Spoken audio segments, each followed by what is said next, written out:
Habib, bagaimana akad umroh yang bersistem pembiayaan syariah? Bagaimana hukum umroh secara kredit?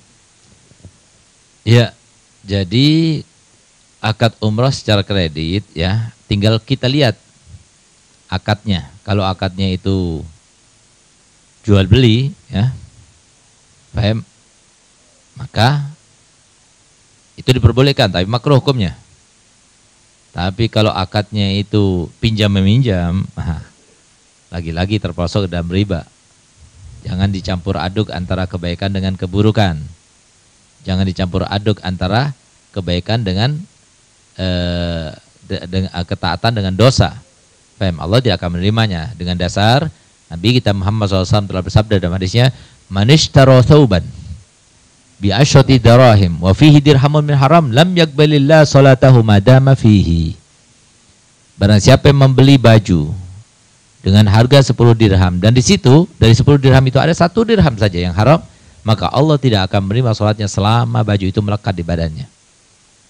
Nah, kalau ini terkait dengan 1 dirham saja dari harganya yang haram, lainnya itu halal.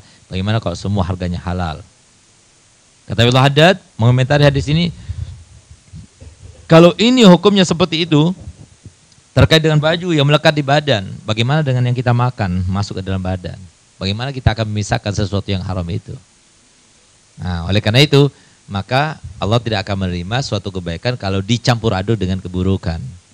Walaupun misalnya kalau keburukan itu terkait dengan batin ya, nah, batin kita, yang penting kita ada tidak suka atau berusaha untuk menghilangkannya, itu sudah kafarahnya. Tapi kalau sudah ada keburukan yang dilakukan secara dohir seperti tadi itu, sholat tapi bajunya haram, dari uang haram dia beli atau hasil curian dan sebagainya, maka itu tidak akan diterima oleh Allah SWT gitu. Nah, itu secara dohir, tapi kalau secara batin wallahu alam, mungkin saja Allah Ta'ala bisa menerima semua kebaikan hamba-hambanya walaupun dia itu dari awal sampai akhir maksiat. Karena Allah berkehendak, Allah yang menciptakan. Allah tidak disifatkan dengan kezaliman karena Allah Ta'ala bertasarruf di dalam ciptaannya, di dalam miliknya gitu. Nah, jadi seperti itu. Nah, oleh karena itu kita lihat niatnya, kita lihat akadnya. Kalau akadnya itu jual beli ya, atau sewa menyewa, ijar, zimmah, maka hukumnya ya sah saja. Tapi kalau sudah utang piutang, itu tidak sah, bahkan itu dosa karena ada unsur ribanya. Nah, tapi kalau seumpama yang disebutkan itu ya, tidak ada unsur ribanya,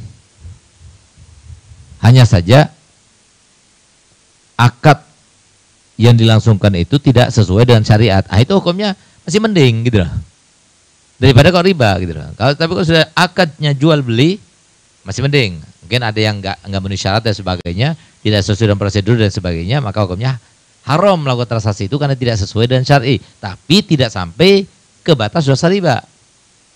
Nah, seperti asuransi itu kan nggak sah jual belinya dalam Islam karena membeli sesuatu yang tidak ada.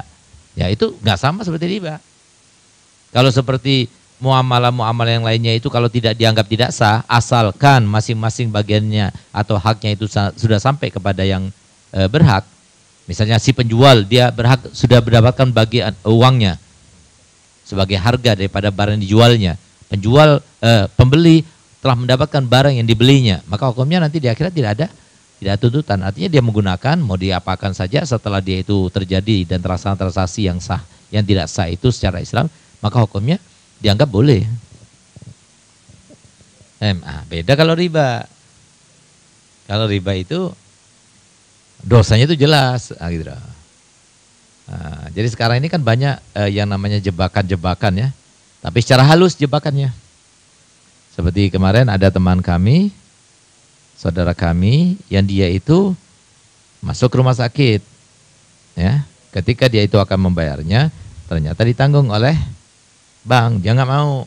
Lalu dia kasih pilihan, kamu pakai asuransi, dibayar oleh asuransi, atau kamu harus pinjam dari bank dengan bunga. Maka kemudian Dia telepon kepada saya, jadi dia nggak bisa lepas nggak bisa, harus salah satu daripada dua transaksi itu. Kalau ini haram, ini dosa besar. Kalau ini haram biasa, karena tidak sesuai dengan prosedur saja. Maka saya anjurkan dia tuh ikut asuransi aja. Gitu. Karena dia sudah tergadung, ikut gitu loh. Jadi seperti itu.